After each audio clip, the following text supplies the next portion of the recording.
Hello everyone, welcome to MS study Guru. क्या हाल चाल है आप सबके? Hope you are all fine. So अभी रिजल्ट आया है यूजीसी नेट का। बहुत सारे लर्नर्स में एक्साइटमेंट चल रही है। बहुत सारे लर्नर्स जिनका नहीं क्लियर हुआ टेंशन में है, थोड़ा डिस्करेज हुए हैं। और बहुत सारे लर्नर्स जिनका ना सिर्फ इस बार जो नई कैटेगरी आई है एडमिशन टू पीएचडी ओनली, वो वाला क्लियर हुआ है, वो वाला कट ऑफ क्रॉस हुआ है।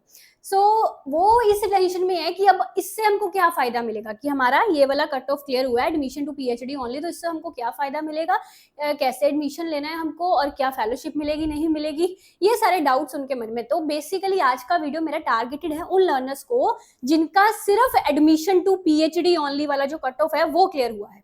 ठीक है, तो उनके सारे डाउट्स आज की इस वीडियो में दूर होने वाले हैं। भाई अगर आपने वीडियो देखनी शुरू कर दी, एंड तक देखिएगा। अगर आपका भी सिर्फ वही वाला स्लैब क्लियर हुआ है एडमिशन टू पीएचडी ओनली वाला, तो ये वीडियो आपके लिए बहुत हेल्पफुल रहने वाली है।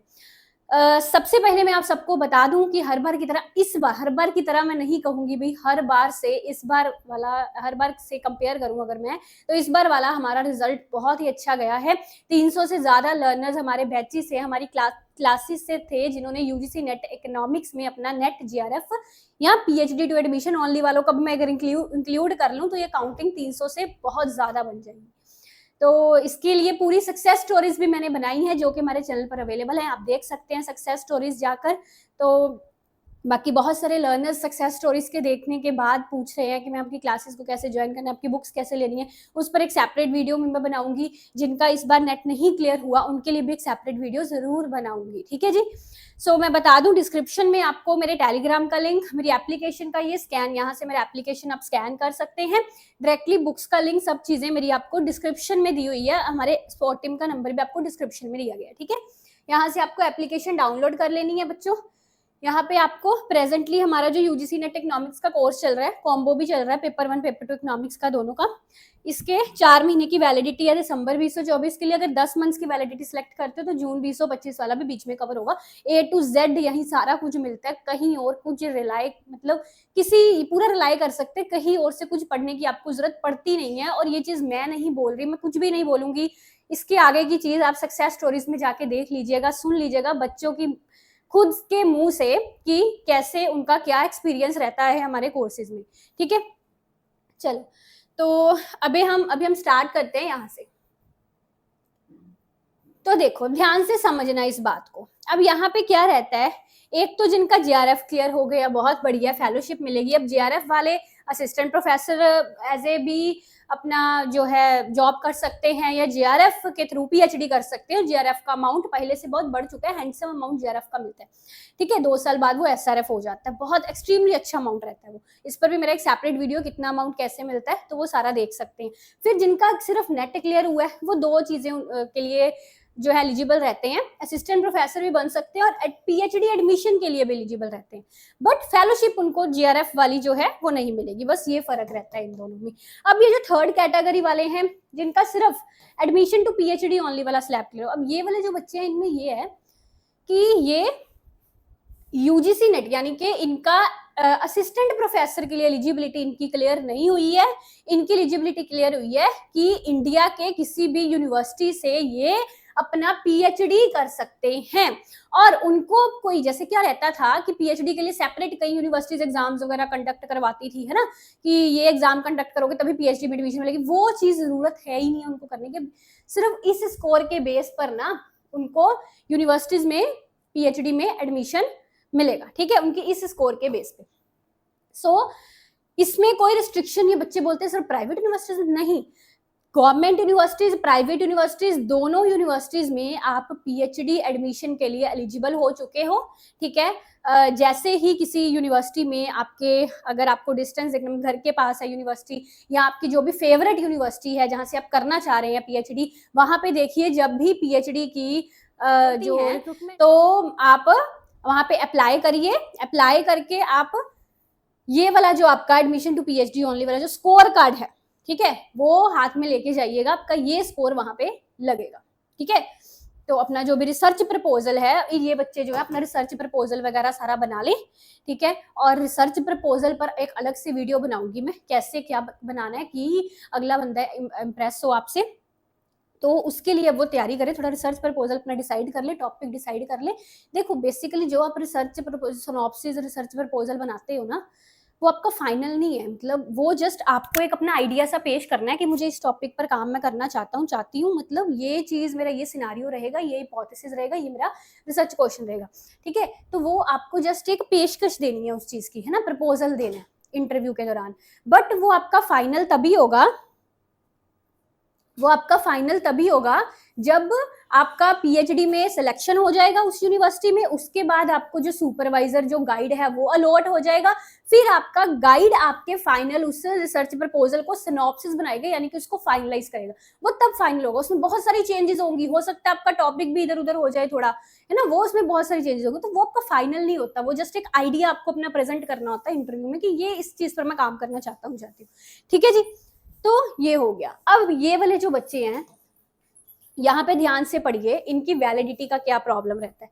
For admission to PhD the marks obtained in the NET by the candidates in category 2, अब जिनका ये कैटेगरी 2 में क्लियर हुआ है तो इनके तो नेट वाले मार्क्स चल जाएंगे, ठीक है, बिकॉज नेट के मार्क्स से पीएच इस वाली स्लैब से ज्यादा होंगे ना उनके, मतलब एडमिशन टू पीएचडी जिनका क्लियर हुआ उनका कट ऑफ कम गया है, जिनका ये दोनों चीजें क्लियर हुई उनका कट ऑफ ज्यादा गया, है ना। तो ये थोड़ा एडवांटेज में है कैटेगरी 2 वाले। तो अब ये जो कैटेगरी 2 वाले हैं ये भी पीएचडी एडमिशन के लिए बिल्कुल एलिजिबल है, असिस्टेंट प्रोफेसर बने चाहे पीएचडी एडमिशन करें, ठीक है। सो अब ये वाले जो है ना, ये अपना नेट वाला जो स्कोर कार्ड है वो लेके जाएंगे, उसके बेस पर उनको एडमिशन मिल जाएगी, ठीक है। ये देखो, and the category 3 will B, अब ये दोनों कैटेगरीज के जो नंबर हैं आपके, ये 1 साल के लिए वैलिड है, for a period of 1 year from the date of declaration of the result of UGC, ये 1 ईयर के लिए वैलिड है, ठीक है। The marks obtained in the NET by the candidates and in category 3 will be valid for, साफ साफ उसने लिखा हुआ है कि ये जो मार्क्स है, अगर आपको पीएचडी एडमिशन के लिए ये मार्क्स यूज करने हैं, चाहे आप कैटेगरी 2 से क्लियर हुए चाहे कैटेगरी 3 से, तो इसकी वैलिडिटी 1 साल की ही है, मतलब 1 साल के अंदर अंदर आप एडमिशन ले लो। बेसिकली यूनिवर्सिटीज में ज्यादातर साल में 2 बार पीएचडी का निकलता है नोटिफिकेशन, है ना, एक ये जून जुलाई वाले सेशन में, एक दिसंबर जनवरी के आसपास निकलता है। तो अभी जो दिसंबर जनवरी के आसपास नोटिफिकेशन पीएचडी का यूनिवर्सिटीज में आएगा उसके लिए अप्लाई करिए आप, ठीक है। तो ये हो गया। अब इसके अलावा और यहाँ पे इंपॉर्टेंट चीज है, ये देखो, that is a very important, इसके बारे में बड़ी क्वेरीज आई मुझे बच्चों की। अब जिनका जीआरएफ नहीं क्लियर हुआ उनको फेलोशिप नहीं मिलेगी, हम सब जानते हैं। तो यहाँ पे जो ओबीसी वाले होते हैं, ओबीसी कैटेगरी वाले, एससी कैटेगरी के लिए उनको पता भी होगा शायद, अगर नहीं पता तो देख लो, उनके लिए एक national fellowship for scheduled caste student, national fellowship for other backward class, है ना, इनके लिए एक फेलोशिप्स निकलती हैं, ये यूजीसी नेट के आपके रिजल्ट के भी थोड़े टाइम बाद ही निकलेंगी, ठीक है। तो ये जो एक लिस्ट निकलती है ना फेलोशिप्स की, इसमें वो बच्चे जिनका थोड़े नंबरों से जीआरएफ रह गया, जैसे नेट क्लियर हो गया आपका, आप ओबीसी में है, एससी में है, कुछ नंबरों से आपका जीआरएफ रह गया, तो आपका इस लिस्ट में नाम आ सकता है, इन लिस्टों में नाम आ सकता है। और सच बता रही हूँ, मेरे बड़े लर्नर्स हैं ऐसे जिनका जीआरएफ नहीं क्लियर हुआ, बट इस लिस्ट के थ्रू वो अपना फेलोशिप ले रहे हैं, एग्जैक्ट अमाउंट जीआरएफ जितना मिल जाता है इसमें, ठीक है, फेलोशिप का अमाउंट इसमें उतना ही मिल जाता है आपको जितना जीआरएफ में मिलता है, ठीक है। तो ये लिस्टें आप जरूर चेक करिएगा, अभी कुछ टाइम बाद रिलीज होंगी, ठीक है। अब यहाँ पे एक चीज और, जैसे जीआरएफ में एज लिमिट रहता है, अगर आप इन 2 स्लैब्स में, तो आपका अप्लाई करने का कोई एज लिमिट नहीं है, यानी कि आप जितनी मर्जी उम्र के हो चुके हैं, आप assistant professor admission to PhD के लिए अप्लाई आराम से कर सकते हैं, ठीक है। कई बार होता है ना कि बंदे काफी मतलब 45 साल का हो जाता है, 40-45 साल का, दिल करता है मुझे पीएचडी करनी है ना, एक सपना है पीएचडी करनी है, तो तब भी आप करिए, ये वाली स्लैब में अप्लाई करिए, ठीक है, और अपना एडमिशन टू पीएचडी वाला ये कट ऑफ क्लियर करके तो पीएचडी में एडमिशन लीजिए अपना, ठीक है। और इसमें क्या है काम की बात, हाँ, अब ना कुछ ऐसे स्टूडेंट्स थे जो पूछ रहे थे कि मैम मास्टर्स के लास्ट ईयर में है या फर्स्ट ईयर में है, तो ऐसे हमारा पीएचडी वाला एडमिशन क्लियर हुआ है ना, उसके बारे में यहाँ से ध्यान में से समझना, जो मास्टर्स में है। कहते हैं candidates who are pursuing their masters degree who have appeared for their, यहाँ ठीक है ना, वो परस्यू कर रहे हैं मास्टर्स डिग्री या फाइनल ईयर में है अपने, या उनका रिजल्ट अवेट कर रहे हैं, कि चाहे वो फर्स्ट ईयर में है चाहे वो फाइनल ईयर में है ना, किसी भी ईयर में है या दोनों ईयर्स हो चुके हैं, रिजल्ट की अवेट कर रहे हैं, ठीक है, वो भी इसमें अप्लाई कर सकते हैं, मैं also apply for this test. However, such candidates will be admitted provisionally. ऐसे candidates provisionally admit होंगे and shall be considered eligible for an JRF के लिए या असिस्टेंट प्रोफेसर के लिए तभी एलिजिबल होंगे जब वो अपना मास्टर डिग्री पास कर लेंगे, ठीक है, एट लीस्ट 55% नंबरों से जब वो पास कर लेंगे, 50% ओबीसी वगैरह की कैटेगरी में रहते हैं, ठीक है। तो इन बच्चों को अपना मास्टर्स जो है वो 2 साल के अंदर अंदर कंप्लीट करना है, 2 साल। उन बच्चों को जिन्होंने जीआरएफ या नेट, मान लो आपका जीआरएफ एंड या नेट क्लियर हो गया, मतलब कैटेगरी 1 में या कैटेगरी 2 में आपने क्लियर कर लिया, ठीक है। तो अब आपको 2 साल के अंदर अंदर, आपका अगर फर्स्ट ईयर में है तो 2 साल के अंदर अंदर आपको मास्टर्स अपना कंप्लीट कर लोगे उस 55% नंबरों के साथ, तब आपका ऑफिशियली ये चीज डिक्लेयर होगी कि हाँ अभी आपका जीआरएफ क्लियर होगा, मतलब उस टाइम से असल में आपका जीआरएफ नेट का वैल्यू शुरू होगा। समझ गए बात। अब इसी तरह से अब PhD, admission to PhD category 3 वाली बात सुनो। कैटेगरी 3 जिनका सर, उनके लिए क्या रूल है ये वाला, कहता है however these candidates who qualify for admission to PhD only must complete their master degree or equivalent within 1 year। अब आपको 1 साल में कंप्लीट करना, मतलब अगर आपने ये एडमिशन टू PhD ओनली वाला कैटेगरी मास्टर्स के फर्स्ट ईयर में ही क्लियर कर लिया तो कोई फायदा नहीं है फिर आपका, क्योंकि मास्टर्स को तो अभी आपके 2 साल पड़े। तो इसके लिए 1 साल में मास्टर्स कंप्लीट आपको करनी है, यानी कि अगर आपके मास्टर्स में फाइनल ईयर में ये अप्लाई किया था इसके लिए और मास्टर्स के फाइनल ईयर में आपने ये वाला कट ऑफ क्रैक किया कैटेगरी 3 वाला, तभी आपको इसका फायदा है, क्योंकि उसने साफ साफ लिखा हुआ है उनको अपनी मास्टर्स डिग्री 1 साल के अंदर अंदर कंप्लीट करनी पड़ेगी from the date of NET result and with required marks of percentage of marks. अगर ऐसा नहीं होता तो वो डिसक्वालीफाई हो जाएंगे, उनका ये admission to PhD only qualify नहीं माना जाएगा। समझ गए सारी बातों को, ठीक है। तो होपफुली अब ये चीज आपकी आपको क्लियर हो गया होगा। अब भी कोई डाउट है किसी तरह का? अब यहाँ पे ना एक और चीज आप सबको बता दूं, बच्चे पूछते हैं कि क्या ये एडमिशन टू पीएचडी ओनली वाला हमारा क्लियर हुआ है तो हमको फेलोशिप मिलेगी? देखो, यूनिवर्सिटीज फेलोशिप देती है, तकरीबन हर यूनिवर्सिटी अपने बिहाफ से फेलोशिप्स देती है। तो आपका जैसे ये वाला क्लियर है ना कैटेगरी 3 वाला कट ऑफ, तो आप यूनिवर्सिटी फेलोशिप पर अप्लाई कर सकते हैं, बट मैं बता दूं वो इतना ज्यादा अमाउंट नहीं होता।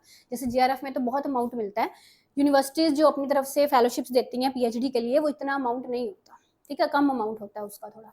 तो उसके लिए आप अप्लाई कर सकते हैं। जैसे मान लो आप अपने किसी स्टेट गवर्नमेंट, किसी सेंट्रल गवर्नमेंट यूनिवर्सिटी में जाते हैं अपना ये कैटेगरी 3 वाला जो आपने क्लियर किया वो लेके, तो अगर आपको एडमिशन मिल जाती है उस यूनिवर्सिटी में इस स्कोर के बिहाफ पर, तो यूनिवर्सिटीज का अपनी तरफ से एक फेलोशिप होता है पीएचडी वालों को जो मिलता है, उसके लिए कुछ कंडीशंस होती हैं, वो that vary from university to university, उसके लिए आप अप्लाई कर सकते हैं और वो आप ले सकते हैं फेलोशिप, ठीक है जी। सो बाकी बेस्ट ऑफ लक आप सबको अपने अगले फ्यूचर के लिए। Thank you so much.